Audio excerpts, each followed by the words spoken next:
Estou aqui hoje para falar sobre a escola como formadora de valores éticos. Os valores éticos, morais. Você sabe o que é ética? O que é moral? Então nós vamos ver hoje se a escola é a única ou o único lugar onde se tem os valores éticos, onde você consegue os valores éticos da sua vida, tá? Então a primeira coisa é isso. É só a escola, não é a escola, é a família, é quem mais? É a igreja, é a comunidade. Do ponto de vista social, quem é responsável por dar esses valores éticos, oferecer esses valores éticos que as pessoas têm e que hoje faz falta muito no Brasil, principalmente em se tratando do meio político, ok? Então vamos lá, ó, tá aqui. Quais são os aspectos? São vários os aspectos que compõem a formação do homem e a escolarização é apenas uma dessas partes. Presta atenção. Então, ó, de cara a gente já está vendo aqui. Isso aqui também é parte da interpretação de texto. Você, meu amigo, minha amiga, que está estudando esses tópicos aqui de conhecimentos pedagógicos, não tem que ficar preocupado em saber tudo o que está escrito aqui. Você tem que absorver qual é a essência, quais são os tópicos principais desses temas aqui, para que você possa fazer lá a sua prova, fazer a sua redação, tá? Então está dizendo de cara aqui que não são... A escola não é a única que tem que ensinar os valores éticos, tá? Então, muitos são os aspectos que compõem a formação do homem, essa formação ética, moral, tá? E a escolarização, a escola, é apenas parte dessa formação, porque a educação pressupõe um todo dinâmico e contínuo, que se inicia onde? Na família. Então, o primeiro contato ético, moral que a criança tem é na família. Eu vou dar um exemplo para você. Ó, há pouco tempo, havia uma música, que você deve se lembrar disso, uma música que dizia assim, dói um tapinha, não dói, né? Dói um tapinha, não dói. Achei, vou parar. Ó, dói um tapinha, não dói. Você imagina uma criança que vive num ambiente em que o pai espanca a mãe. E a mãe, tradicionalmente no Brasil, algumas mães não reclamam. Por quê? Por causa da família, para não desestruturar, as famílias não vão e não denunciam o parceiro. E esse espancamento, bater na esposa, na companheira, continua, se perpetua por vários e vários anos. Pois bem, esta criança, juntamente com esta música, que ela está ouvindo todos os dias na rádio, porque é esse tipo de música que toca na nossa rádio, dói um tapinha, não dói, mais atrás ainda, esta é mais velha, né? Uma música que dizia, tapa na cara. Então, o cidadão ficava, tapa na cara, e adivinha quem é que ficava batendo? O homem. Adivinha quem é que ficava apanhando? A mulher. E esse movimento de ficar apanhando e de ficar batendo, ela alastrado, as criancinhas viam e faziam. Pois é, essas músicas simples, aliado ao comportamento familiar da natureza, eu estou dizendo um comportamento, um exemplo, né, de bater, fora o irmão que bate no irmão, o pai que bate na irmã, que bate no filho, etc. Tá? Então quando diz dói, um tapinha não dói, esse valor ético é aprendido na família. E vai para a escola. Então ele vai com aquela percepção de que bater na mulher é uma coisa natural. A mulher realmente apanha de vez em quando, e eu sei isso porque meu pai bate na minha mãe, e a música perpetua esse tipo de comportamento, tá? Então veja, quando nós falamos que são muitos os aspectos que compõem a formação do homem, a escola é um deles. A família é outro, a sociedade, a comunidade é outra, o bairro é outra, a academia que ele participa de luta marcial é outra, que vai ensinar que a luta marcial não pode ser usada para brigar, e sim para competir, para a autodefesa, para o bem-estar da pessoa, correto? Então, vejam bem, o primeiro aspecto é que os valores éticos não são aprendidos somente na escola. É um todo dinâmico, tá? Aqui, ó, um todo dinâmico e contínuo que se inicia na família e ocorre durante toda a vida, nas interações que os seres humanos estabelecem com os outros e com o mundo. Pensar na formação das pessoas obriga-nos a pensar em sua educação integral. Então vejam bem. Primeira coisa, tópico que eu tenho que guardar desse tema. Qual é? A educação ética, moral de uma pessoa não ocorre somente no ambiente escolar.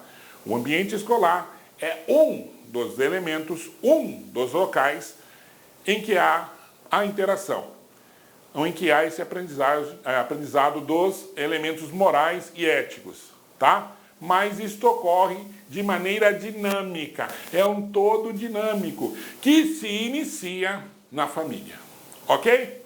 Então vamos lá, ó.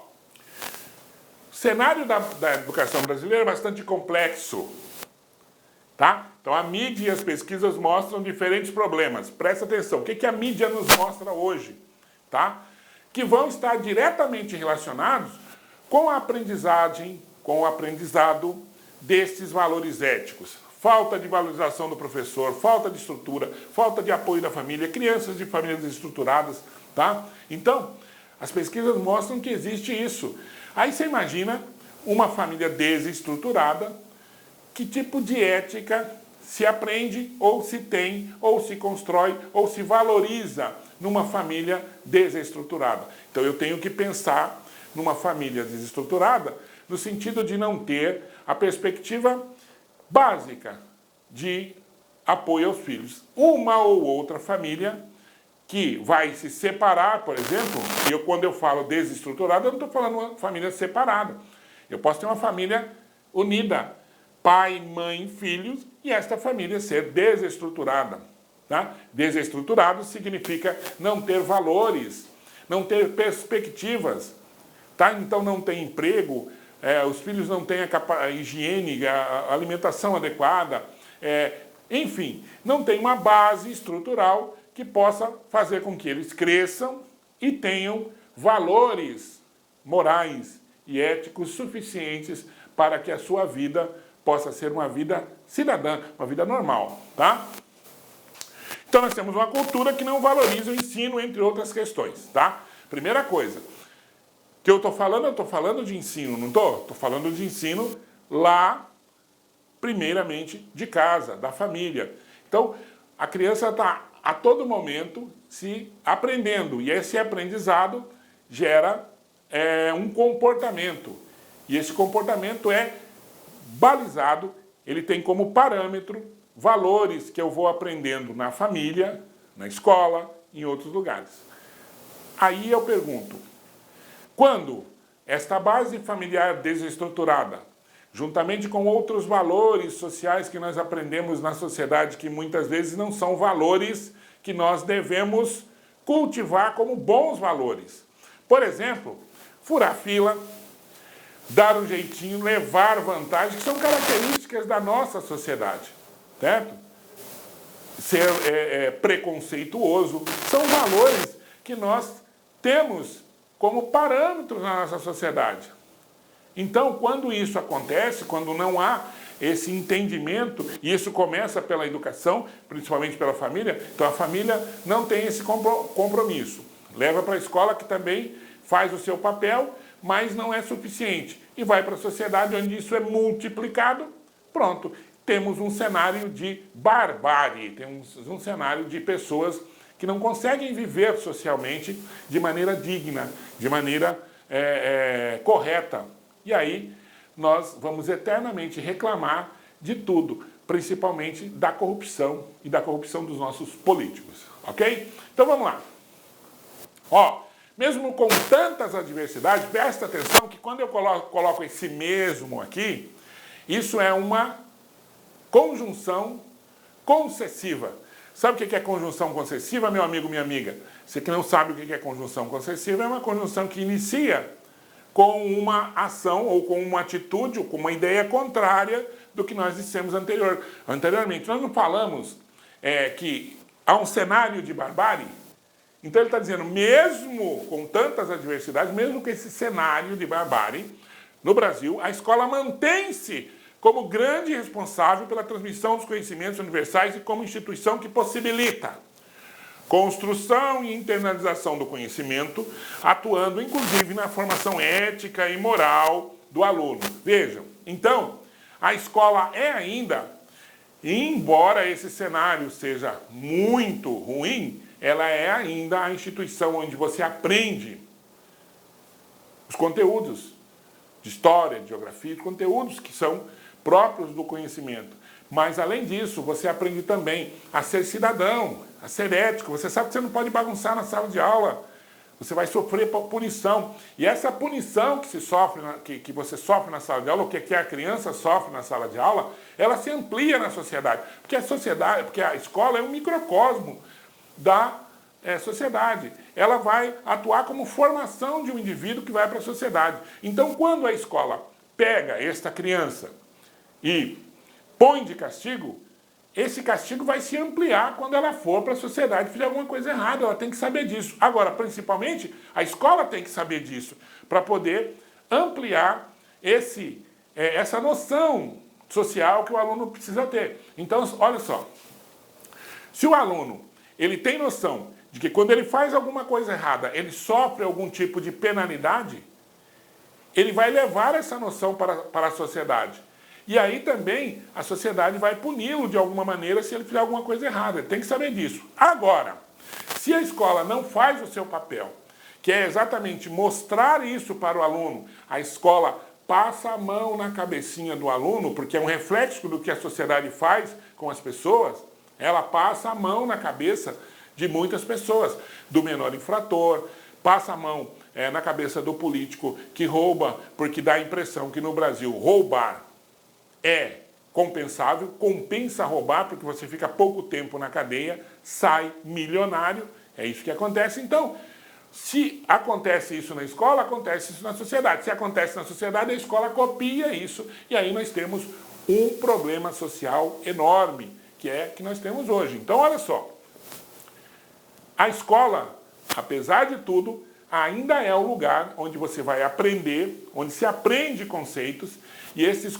conceitos são levados para a sociedade, inclusive conceitos de ética e moral do nosso aluno, tá? E o professor?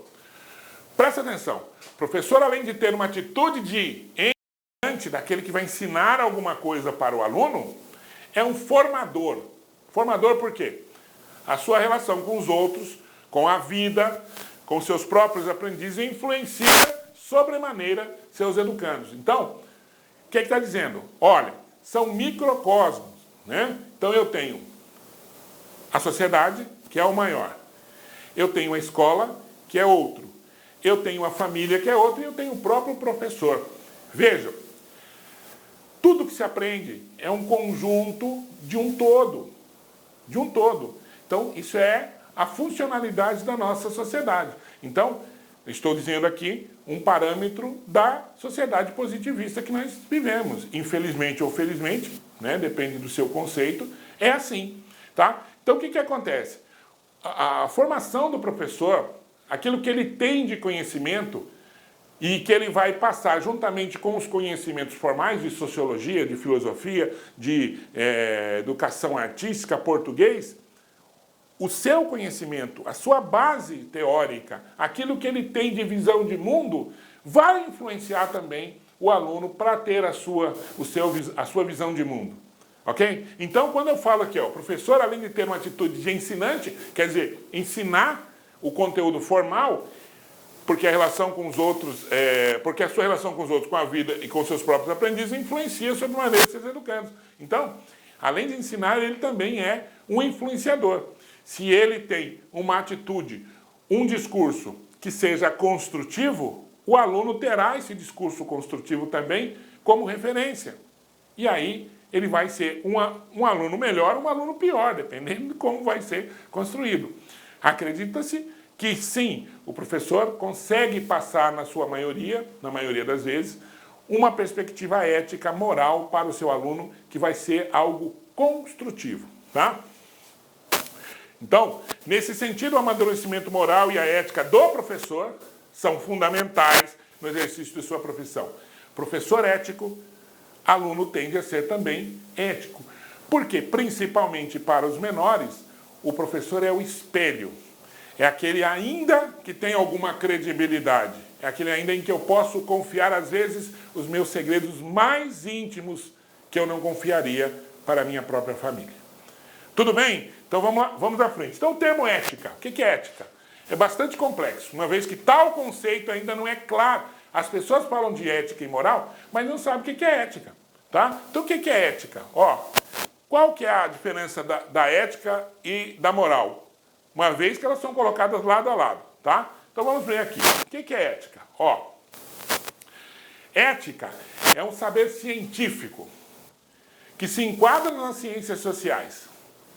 É uma disciplina teórica, um sistema conceitual, um corpo de conhecimento que torna inteligível os fatos morais. Então, assim, a ética é o conjunto de procedimentos que nós utilizamos para formar todas as outras perspectivas na sociedade. Então, por exemplo, a nossa lei, ela tem perspectivas éticas. Se na nossa lei está dizendo que o bandido tem a perspectiva de ter sair da cadeia para trabalhar ou ter uma liberdade quando ele tem Dia das Mães, chamados de indultos, né? Isso pode até não ser moral, pode até não ir de encontro ao que eu acho que é correto, mas é ético. Então o juiz o faz. É correto? É correto, está na lei, está na lei. Agora, nem sempre isso é moral, tá? Então, nesse sentido, pode-se entender a ética como estudo do juízo das análises que se refere à conduta humana. Estudo do juízo das análises que se faz da conduta humana. A ética são aqueles valores que permeiam todas as outras coisas, certo? Falar isso que eu estou dizendo aqui é ético? É possível? Sim, é ético, é possível. Vou dar um exemplo. Na nossa sociedade, defecar em público não é ético. Tá? Defecar em público é atentado violento ao pudor. Ou atentado ao pudor. Correto? Já lá na Índia, não. Na Índia, existem muros em que as pessoas, com aquelas túnicas, principalmente as religiosas, defecam naquele local. Lá é ético. Correto? Então, porque lá faz parte do conjunto de coisas possíveis socialmente e que, portanto, vai estar incluída na lei. Então, isso é ético. Tá? Então, a ética diz respeito a uma disciplina teórica. Tá? Disciplina teórica, que vai envolver todas as outras coisas, inclusive as leis. As leis são permeadas por uma ética, daquilo que é possível, daquilo que é certo, daquilo que se pode realizar. Mas o que são fatos morais? São fatos sociais que dizem respeito ao bem ou ao mal. Juízos sobre as condutas dos agentes. Então, vejam, fatos morais dizem respeito a um juízo. Há um juízo que um indivíduo ou uma comunidade tem a respeito daquilo. Não é uma disciplina teórica. Não vai basear uma lei. Então, uma lei pode ser ética, mas não é moral para algumas pessoas ou um conjunto de pessoas. Tá? Então, dar indulto a um bandido que estuprou, roubou e matou pode ser ético. Pode ser ético. Mas não é moral. As pessoas não aceitam isso como moral. Correto? Então, o que vai acontecer? A diferença da ética e a moral é que a ética é uma disciplina teórica. É uma coisa que, teoricamente, vai permear tudo que existe. Então, a ética diz respeito à legalidade. E a moral diz respeito a condutas e entidades pessoais. Ou seja, eu, particularmente, não aceito isso como moral. Mas pode ser ético, pode estar na lei, pode estar na Constituição. Correto? Então, muitas vezes você vai ouvir, é ético, mas não é moral. Tá? Ok? Vamos lá, As escolhas humanas implicam em consequência que, por sua vez, na coletividade, trazem à tona o contraste entre a realidade e as ideias da realidade ou do comportamento. Então, ó, as escolhas humanas, as escolhas das pessoas, implicam em consequência, então nossas escolhas têm uma consequência, que na coletividade trazem à tona contraste entre a realidade e as ideias da realidade, tá? Ou seja, eu tenho ideias e essas ideias, esses comportamentos vão impactar no coletivo. Agora você pensa no professor. O professor é aquela pessoa que vai influenciar principalmente alunos, quando não a sociedade, tá? E o que acontece? Quando essas pessoas influenciam, isso tem um impacto na sociedade. Então eu vou dizer um negócio para vocês. Quando há greve de professores, o que acontece? Normalmente a população acredita no que o professor está pedindo, no que o professor está dizendo. Por quê? Porque vê ali um conjunto de atividades, de elementos que vão fazer bem, principalmente aos seus alunos, tá? Agora, nem sempre as pessoas concordam com a maneira com que essa reivindicação, esses elementos de uma greve são colocados. Por exemplo, eu acredito que o professor deva receber, sim, o abono salarial, a RGA, né? Enfim, todos esses elementos que fazem com que o salário fique melhor ou que acompanhe a inflação, etc. Mas eu não concordo que o meu filho fique fora da escola. Tá? Então vejam, tem a ver com ética? Tem. Tem a ver com moral? Também tem. Correto? Então, tudo que eu faço, todas as minhas escolhas implicam em um contraste. Eles acabam culminando com uma sociedade que vai julgar o que está acontecendo. Tá certo? O homem que está no meio social percebe que deverá responder por suas escolhas na coletividade. Presta atenção. Tudo que eu faço individualmente vai impactar na minha escolha social. Isso você entende bem quando estuda sociologia. A sociologia, principalmente a sociologia que vai direcionar este tipo de conteúdo, que é a sociologia positivista durkheimiana e kantiana, do Comte e do Durkheim, vai exatamente falar desse tipo de sociedade. Sociedade que o Durkheim coloca é uma sociedade como um organismo vivo, em que todas as partes se unem para que o todo funcione. Então não há perspectiva individual que vá sair ilesa sem que o coletivo aprove ou reprove. Não tem como. Então você aprova ou reprova. Você tem uma ideia? O coletivo vai julgar essa ideia, tá? E aí, segundo Durkheim, há forças coercitivas que vão fazer com que você repense o que você fez, tá? Porque senão você vai estar à margem da sociedade, você será um marginal. Por exemplo, roubar, por mais que seja uma atitude humana, roubar para sobreviver, para comer, tá?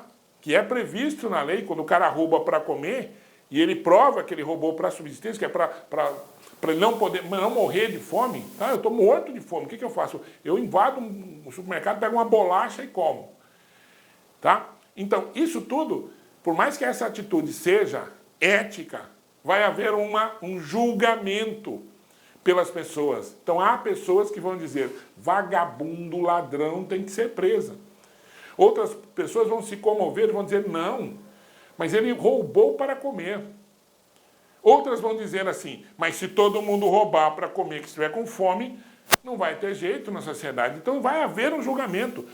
O homem imerso no meio social percebe que deverá responder por suas escolhas na coletividade, a partir de sua reflexão ética diante da moral dessa sociedade. Tá? Eu faço uma escolha que eu acho correta. Mas esse achar correto está dimensionado. Ele vai ser medido, avaliado pela perspectiva social. Tudo bem? E a escola? Como é que fica a escola nesse processo? Então vejam, primeiro eu faço, embora seja uma perspectiva de aprendizagem social, ele contato com a família, certo? na coletividade.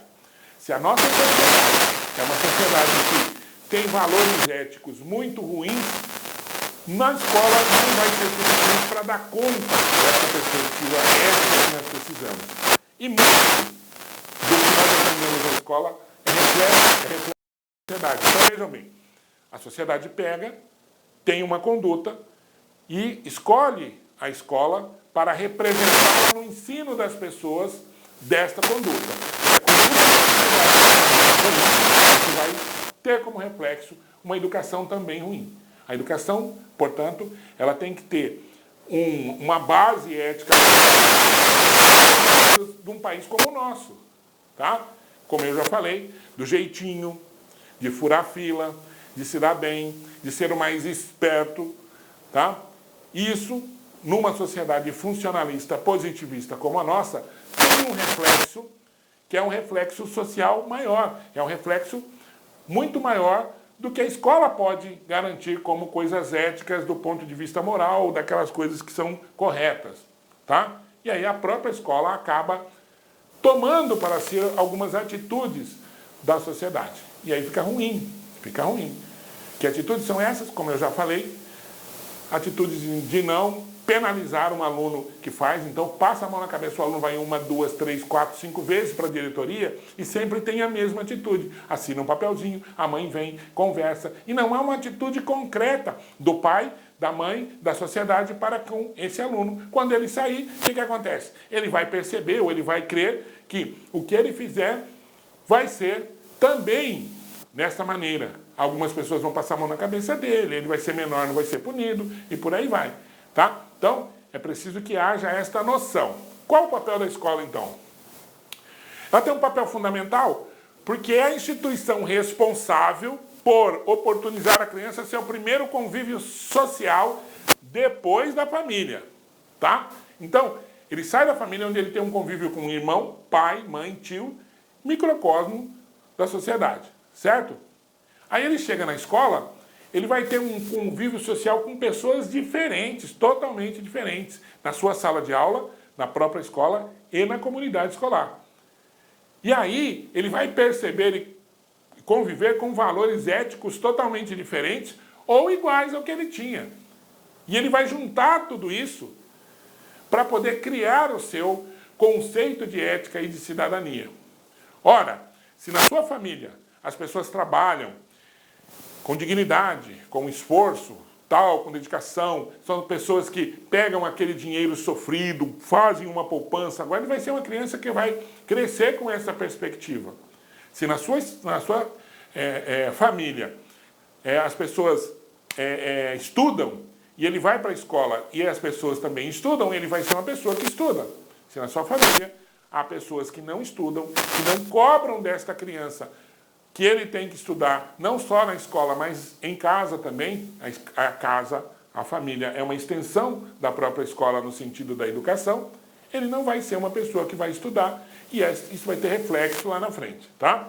Então aqui, ó, juntos, família e escola devem se responsabilizar pela formação humana dos aprendizes. Então, não é só na escola que eu tenho valores éticos.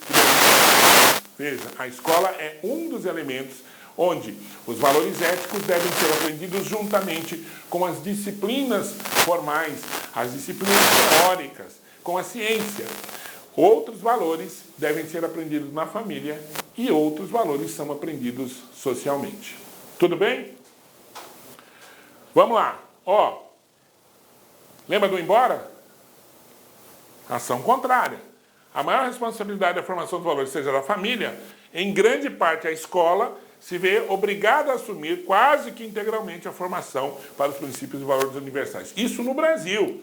Nós estamos falando da sociedade brasileira em que a escola talvez seja responsável, isso é muito claro para os professores, seja responsável pela formação integral desse aluno. Então, alunos com mãe, com 9, 10, 11 filhos, que são largados ou moram com a avó, alunos que não têm pai, que não têm mãe, valores devem ser aprendidos na escola, tá? Então, a escola hoje, ela tem que pegar, na maioria das vezes, na maioria dos alunos, eu estou dizendo na maioria dos alunos, e fazer o papel que a família deveria fazer.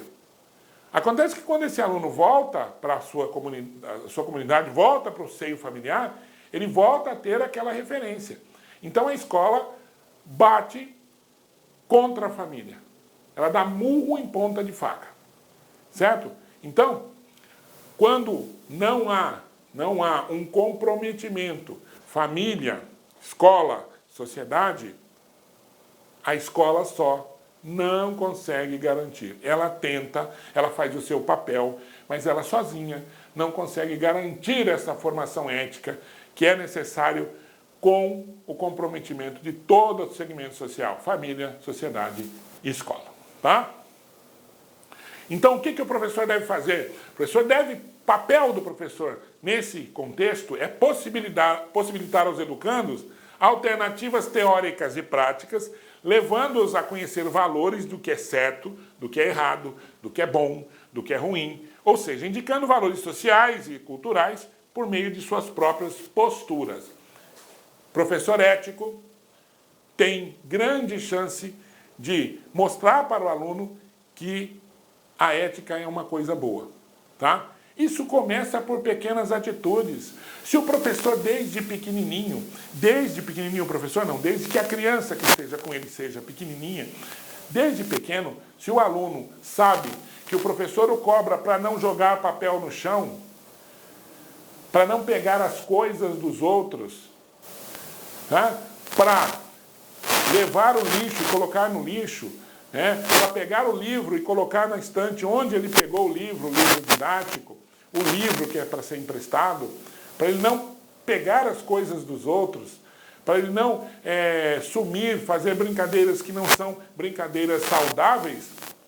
Se o professor não cobra isso, o aluno não o vê como uma pessoa que tem valores daquela natureza. Consequentemente, quando ele vai para a sociedade, o que acontece?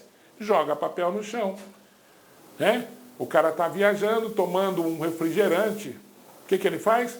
Pega a latinha e joga. É como se o exterior do seu ambiente, daquele ambiente do qual ele está, seja uma grande lata de lixo. Isso é um valor ético muito importante. Parece nada, mas é muito importante. Furar fila é outro aspecto muito comum na nossa sociedade e que o professor deve incentivar a não fazer, desde pequeno. Se acontece isso desde pequeno, tá? Limpar o seu ambiente é muito importante. Ora, no Japão, na China, em alguns outros lugares, é disciplina escolar, é coisa da escola. Uma vez por semana, cada aluno, uma vez por dia, cada aluno limpar a sua sala de aula, servir o lanche para as outras crianças. Por quê? Porque isso vai fazer com que ele cresça com responsabilidade, com atitudes que são atitudes éticas do ponto de vista social. Aqui no Brasil, se um professor obriga ou pede para que um aluno limpe a sala de aula que ele sujou, ele corre o risco de ser processado, porque o pai vê na funcionária da limpeza a pessoa indicada para fazer aquilo. Ora, eu pago a escola ou eu pago o meu imposto para que a escola seja limpa. Ele não percebe que isso é uma atitude de educação que deve ser formada desde pequeno com a criança. Correto? Então, o papel do professor é possibilitar aos educandos perceberem alternativas teóricas e práticas, levando-os a conhecer valores do que é certo e do que é errado. Correto? Então, isso tudo tem a ver com essa perspectiva teórica. Portanto, essa disciplina aqui, esse tópico, é um tópico muito importante.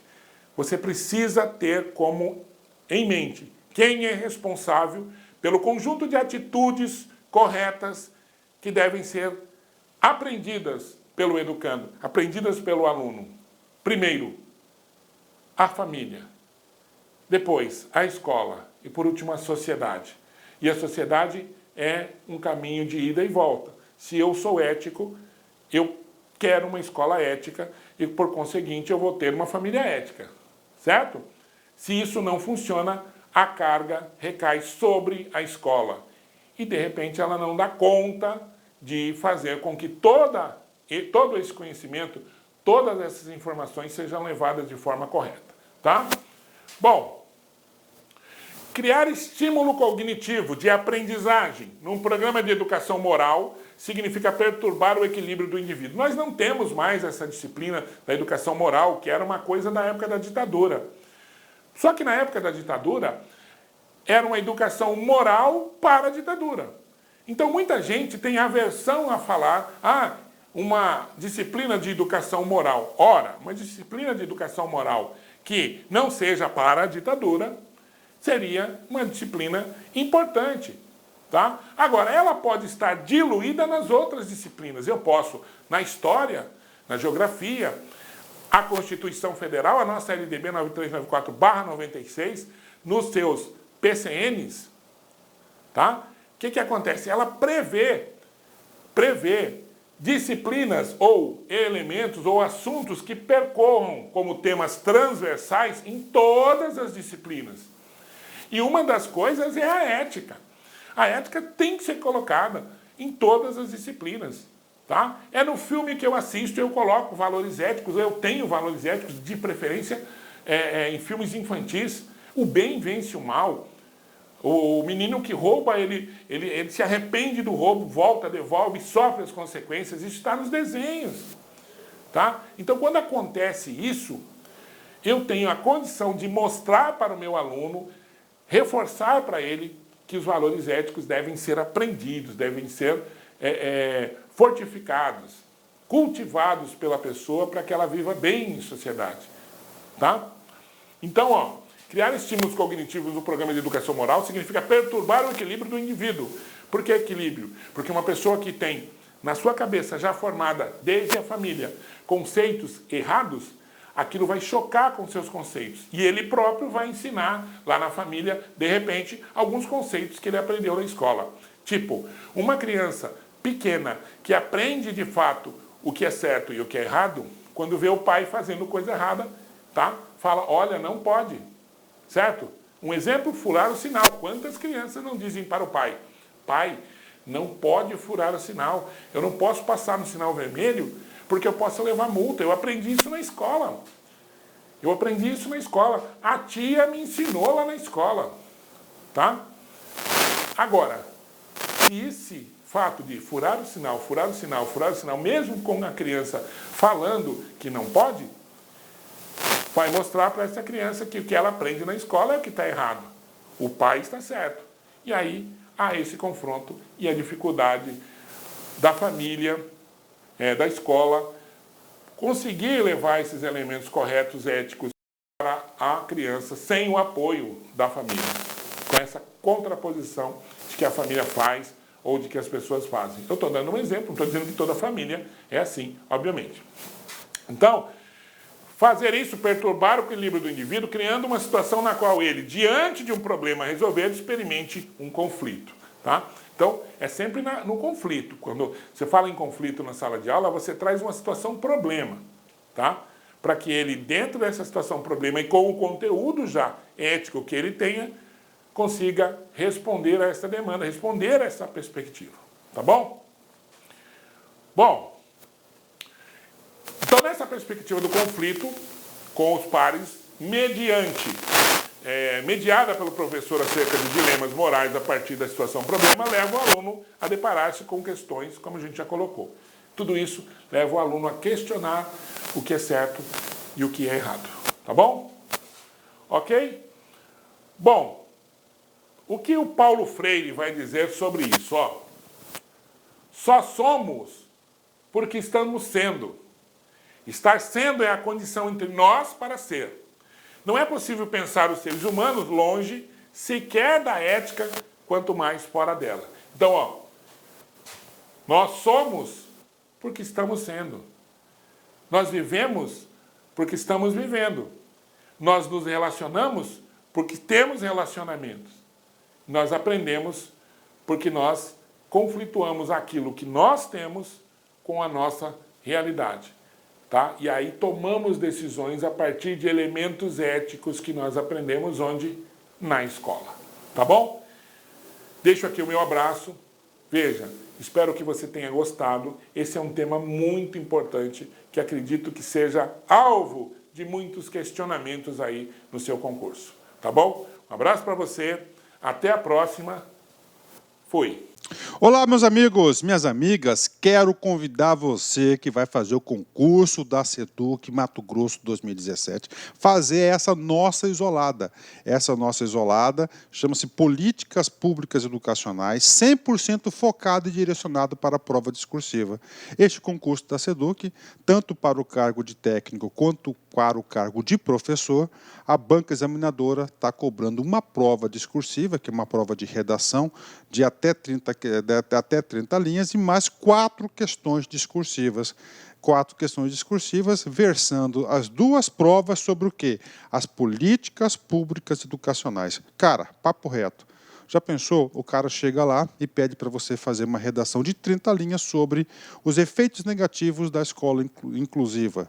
Rapaz, e aí, se você não tiver o conteúdo, como é que você vai fazer? Então, pensando nisso, o LAC Concursos elaborou aí uma isolada específica para aqueles alunos que desejam somente esse conhecimento técnico, este conteúdo para subsidiar a elaboração da redação e das questões discursivas. Então, olha só, como é que nós elaboramos isso?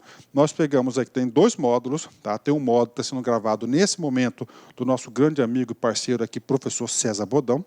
Tá? Ele vai pagar item a item lá do conteúdo e nós estamos oferecendo para os alunos mais um reforço pedagógico da nossa grande professora Márcia Gil, uma das maiores especialistas em conhecimentos pedagógicos do Brasil, professora Márcia Gil.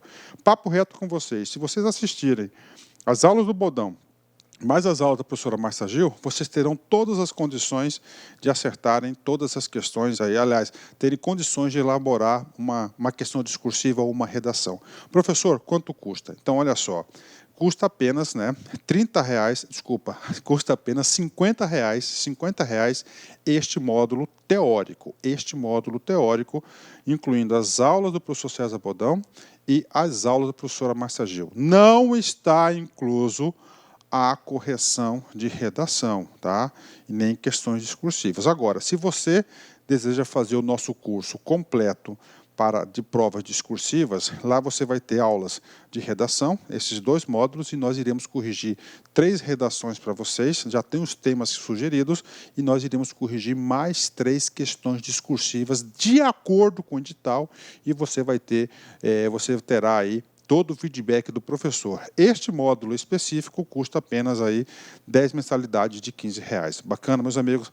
Então tá aí para vocês, eu convido vocês a fazerem esse curso, é um curso muito competitivo, nós aqui do LAC Concurso estamos fazendo a melhor preparação para o concurso da SEDUC, tá certo? Ó, nós colocamos aqui no YouTube apenas 6 videoaulas do professor César e 6 videoaulas da professora Márcia Gil, mas nós temos aí, com certeza aí, umas 35, 40 videoaulas, e mais de 40, chega a quase 50 videoaulas para vocês dessa isolada nossa que custa apenas R$50 aí. Bacana? Então convido vocês a conhecer o LAC Concurso, convido vocês a estudarem conosco, que eu tenho certeza que não irá se arrepender. Tá certo? Forte abraço, fique com Deus e espero vocês. Fui, tchau! Clique lá.